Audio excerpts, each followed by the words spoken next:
عليكم ورحمة الله وبركاته. حرا أمو برديمي جرا. أنا كدور أرجتي بعرف توري الحمد لله قالت ربي أمو نجا جرتي كنا أكون سن أرجتن كانتي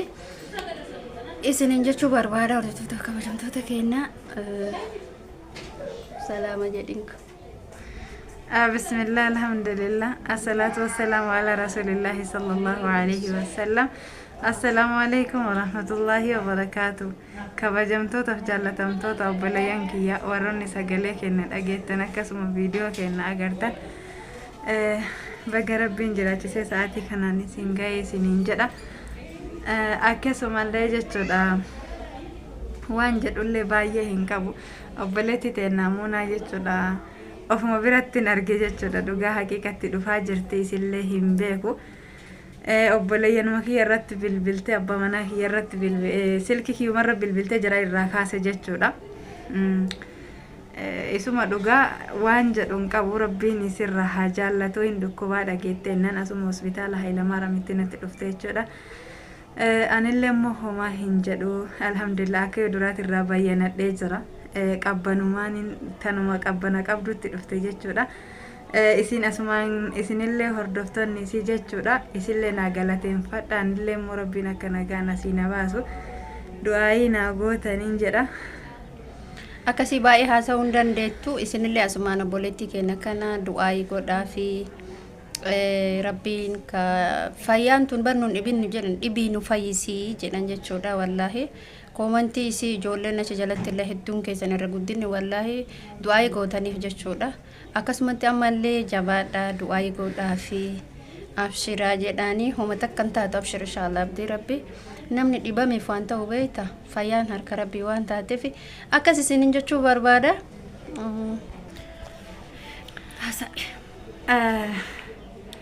ega balayan kiyya yooni naasoo xiqqoo hafuurra dannaachita alhamdulillah garuu galanni rabbii kiyya hin badine dachaa amma wayyaan isiniin jedha bayyanataa jira dhiinnillee yeroo takka lekkitti tartiibatti deebi'ee yeroo takka ol kaa'ee yeroo takka gabbu'a akka gaafa yeroo dhufuutti irratti osoo isinitti mee alhamdulillah anillee waan har'a ga'u hin seene garuu immoo rabbiin akka fedhe dalagaa har'a ga'uu nagana isinii wal arguu waan guddaadha kaasa tanani yeroo sanitti eessumatti isin argee dhiifama isin gaafadha wayiin immoo du'aa naa godhaa jechuu miti warri ilmi namaa kamuu waa hin dogongora namni social media kana fayyadamu immoo irraa dogongora namaati yoo jedhe hin balleessine sanirratti namni immoo hojii akka nuhi hojjetu irra dogongoraa san caalu yoo kahayitti namaa nu bira jiraachuun mala teennallee nama bira jiraachuun mala teenna yoo nama bira jiraatte humaa nama miitu garuu ta nama bira jirtu santu nama miidha jechuudha ani yeroo as dhufutti niyyaan hin dhufne akkamatti silaa akkana naan jedhan achi deebi'eetiin hin dhiifama gaafadha waan jedhudha qaniinillee haganuma himattee hin dhuftu ammaaf immoo rabbiin kiyya naa laaffisee waa hedduu jala na dabarsee haftallee isumatu jira jechuudha hagana nama immoo obboleeyyan kiyya wajjin haasa'u na taasiseen isiniin jedha yoo dubbii tartiiba irraa balleessellee yoo qajeelee isinitti haasaa hin jirrellee dhiifaman isiniin jedha obboleettiin xiyyamuunaan immoo jechuudha ramadaana keessa koottu wal agarra jechuun ture ishii manaan jechuu turte gaafasanii garuu gaafasanii hin dhufne har'a wallaahi yooniin ani hirribaaniin ol jedhu asuma of biratti arge jechuudha isii fi obboleeyyan keenya warroota biyya fagoo jiran ka social media illee hin fayyadamne hedduu of biratti arge kaasatan guyyaa har'aa kana jechuudha hedduu takkan gammadanillee na shaatee tataffise algama irra jiru irratti kino wallaahi ol jedheetiin haasayaa jirra jechuudha akkasi kana waan ta'eef asumaan obboleeyyan tiyya warroonni of biratti illee du'aa naa kadhataa jirtan koomentii illeen immoo akka qalbiin tiyya tasgabbooftu akka immoo qalbiin tiyya zikii argattu naa kadhataa jirtan argallee jira wallaahi koomentii keessa aamin illee jedha jira guddaa takka naa galatoma asumaan obboleettii tiyya muunaa naa galateeffadha warroonni jechuudha feemasa taatanillee warri naa bilbiltan guddaa takka galatoma hagana isin biratti sadarkaa qabaa'u ka lubbuun tiyyaa isin biratti qaalidhaa dhugaa hin beeku kafiigee dhufellee kafiigee naa bilbilellee jechuudha galannan isinii qabu guddaadha waan irra jirullee ofii kiyyallee tahee akkasumallee obboleeyyan tiyyallee abbaan manaa hiyyallee isin beeksisaniin isiniin jedha haala irra jiru asumaan muunallee hin gaafattanii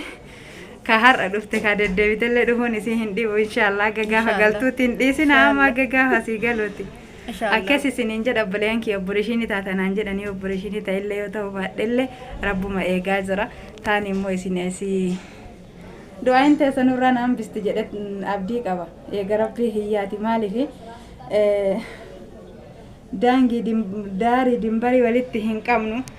rabbi jecha wal qabanne waan ta'eef anillee yaqiinfadheetiin aamin jedha isinillee qalbii qulqulluun aamin du'aan agoota waan ta'eef abdii rabbii kiyyarraa qaban isiniin jedha akkuma ta'etti akka gammachuu mana kiyyatti deebi'u hagana yoo jedha hin gaawaan hafe immoo muunan itti dabaltu asumaan obboleettiiti yammuunaa naa galateeffadha muunan nama jabduu akkanaati nama jechuudha rabbii qofa wal baranne malee homa takka firooma walitti qabaanne yookaan jechuun galata wayii isii biraa qabaadhe asitti hospitaala kanatti natti dhuftuu miti jechuudha garuu namni akka ofiititti namallee keessummeessa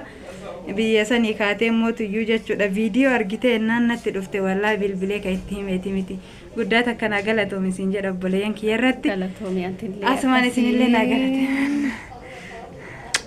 obboleeyyan kiyya dhugaa rabbii dubbachuuf haasa'uunis baay'ee ulfaata hafuurris addaan cita du'aayii godhaa fi wanni waa hunduma caalaa du'aayii dhabeetani maaliif ka muslimallee ka kiristaanallee warroonni karaa onlaayinii kanan isii hordoftan du'aayin bira dhaabadhaa obboleettii teena tana wallaa hedduu takka garaa nama nyaatti ammuun immoo nama miskiina dhuguma immoo ani viidiyoo bariisaa arge jechuudha wallaa bariisaa argetti baay'ee tokko rifadhe maaliif durallee waan agarree xiqqoo viidiyoo irraa hin bubbulte na fakkaata bakka sababa ramadaanati jedheetumaan bilbileelleen gaafanne wallaa bilbileelleen gaafanne walitti dhufnaa quba qabne ijoolleen hedduun immoo riyoonitiyya jechuudha warroonni na hordofan ammoo bira dhaginaan jedha wallaahi laziman har'a dubbadhe sittuun dubbanne eshi jedhe irraa fudhadha eshi bira hin dhaqaa jedhe wallaahi garuu guyyaa rabbi wal argaa jedhe malee waliin argani du'aayii godhaa fi rabbiin nagaan asii isii haa galchu dhiini kunillee beeytan gizee tokko gadi jiddu galeessa waan ta'eef ammaaf immoo tasfaa qabdi alhamdulillah anu akka achi yaadanii miti wallaas geennan keessi kiyyeen gammade maaliif haga tokko tasfaa hin qabdi ammallee du'aayii mateessan eeggannaa isiniin jechuu barbaada du'aayii mateessaniin nu bira dhaabadhaa viidiyoo kiyya asumarratti dhaabaa isinillee nagaa isinitti haa dhaamattu kanuma isiniin jechuu barbaada obboleeyyan kiyya. Egaa obboleeyyan kiyyaa akkuma dura isiniin jedhe waan baay'ee waan isiniin jedhu hin qabu tika rabbii keessa naa tura akkasumallee waan irra jiru egaa namni dhibee ofii isinitti hime fayyaa ofillee isinitti himuun dirqama haala keessa jirullee isinitti himan isiniin jedha yoon akkuma jedhan obboleeshinii tahellee jarru isinitti himanii waan takkan taatu inshaallah wallaahi waan takkan taatu inshaallah yoo jalatarellee akkasii garuu xiqqaa guddaa keessa warri sagalee hiyya dhageettan warri duraan na beektan jechuudha kana hin beeynes rabbi jecha foynaan illaahi akkanuma dingata wanni marru ta'uu danda'a kaasatan namni yoo dhukkube of yaadataa miire dhibeen takka yoo hirriba keessa jiraatanillee nama dammasiti jechuudha kanaaf anillee wanti nan isiniin jedhu yoonin jechuudha gocha kiyya keessatti jecha kiyya keessatti haala adeemsaa kiyya keessatti hatta namni uffata namarraa jibba haasawa namarraa jibba waan tokko namarraa jibba jechuudha wanti narraa jibbitanii qalbii natti cabdanii yoo jiraate dhiifama naa godhan isiniin jedha yoo rabbi waliin nu deebise inshaallah walitti deebina aga viidiyoo biraatti walitti deebinu assalaamu alaykum wa rahmatullahi wa barakaatuhu.